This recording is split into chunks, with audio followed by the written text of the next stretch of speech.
It's showtime, folks. One day, I wanted to understand how mind works while engineering something. I really wanted to see if I get to understand this enough. Maybe it can help change a thing or two in the way I operate. There are three main topics I discovered and three takeaways that I got from the research. The first one being the networks. There are three main networks which comes into play here. A network is a set of regions which operate together during various operations. The first one is default mode network, shortly called DMN. This is the network responsible for wandering thoughts or replaying a conversation or imagination or talking to self. The second network is Executive Control Network, shortly called ECN. This network is responsible for working on a goal or following instructions or rules and for holding a problem in the mind. The third network is called Salience Network. It is the switch. It monitors everything and decides what's worth the attention right now.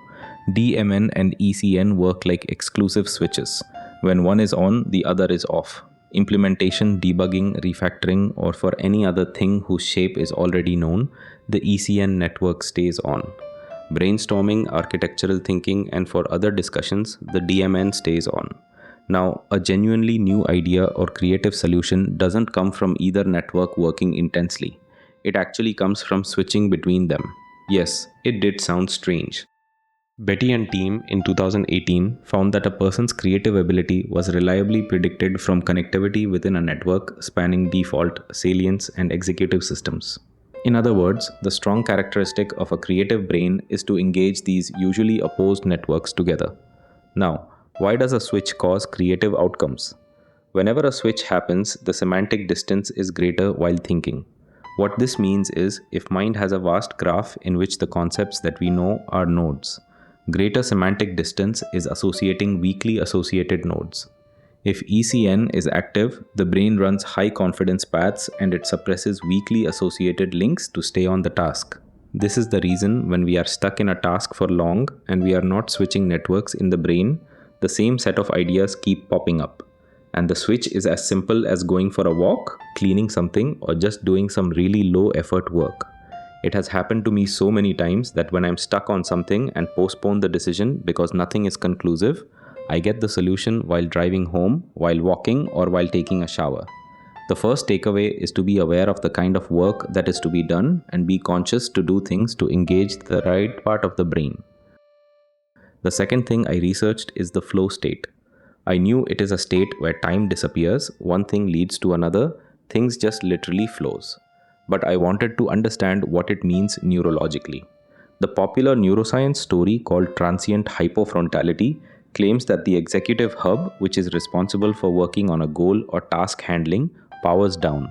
But a group led by a person called Corina tested people with maths which was tuned to be hard enough, and they saw that it wasn't the executive hub but the part sitting in the middle of the forehead which constantly runs commentary about how things are went quiet. The brain's threat and anxiety alarm also went quiet, and the reward system in the center of the brain ticked up. Now, the obvious antagonist for the flow state entry is interruption. The more interruption or distraction there is, the more the inner narrator stays online. Researchers Chris and Robert went through around 10,000 coding sessions from dozens of developers to find that after an interruption, it took somewhere around 10 to 15 minutes just to start editing again, and only 1 in 10 interruptions get someone back to editing within a minute. I also found Gloria Mark's screen attention numbers and got to know roughly half of the attention switches are self-interruptions. Even when external distractions are taken away, the brain's been tuned to switch without focus. I knew this exact feeling when I read this. I used to open Slack now and then without any notifications. I would open to see alerts on channels which are muted. They were muted to prevent the distraction, but the distraction wasn't the notification. The brain drain effect says the mere presence of a phone nearby, even when it is face down and silent, quietly eats into mental capacity because part of the mind is busy not checking it. I mean, it actually spends bandwidth not checking it. The second takeaway is being aware of these interruptions and deliberately avoiding distractions and checking apps, which gives me better chances to immerse myself in the work, which eventually leads to flow state. The third topic is the working memory. I wanted to know why understanding unfamiliar code bases and domains feels hard even after certain years of experience. Then I came across the concept of working memory. To be honest, it was a weird read. The working memory, nothing but the memory buffer, is actually quite small, and the estimates are that they are about 4 chunks. Now, a chunk is an information holding slot. The term working memory is actually borrowed from computing into psychology. I wanted to know if these chunks can be measured. Turns out it's not a simple calculation just like that.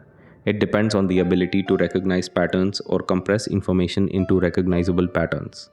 I could keep multiple services, their interaction patterns, the files in which I should look for something, the current changes I'm making all in my working memory, but I wasn't able to grasp things when I'm looking at, for example, Linux code. Because the services I wrote, which I have a good mental model of, were compressed as patterns which can surprisingly fit into those 4 chunks easily. This is the same reason chess masters are able to remember a lots of games. They are able to rebuild everything within 5 seconds from a real game position, whereas a beginner doesn't even come close.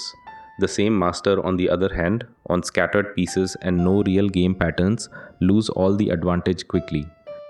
The third key takeaway for me is pattern recognition, which happens by forming good mental models, which in turn is understanding things by relating to things which I already know. When I'm looking at something completely new or learning something completely new, trying to grasp the basic constructs, gaining a mental model, and then going deeper helps. There are a few things here that are worth digging into separately. If the info cards appeared, then yeah, I did the research. If not, the scope is undefined.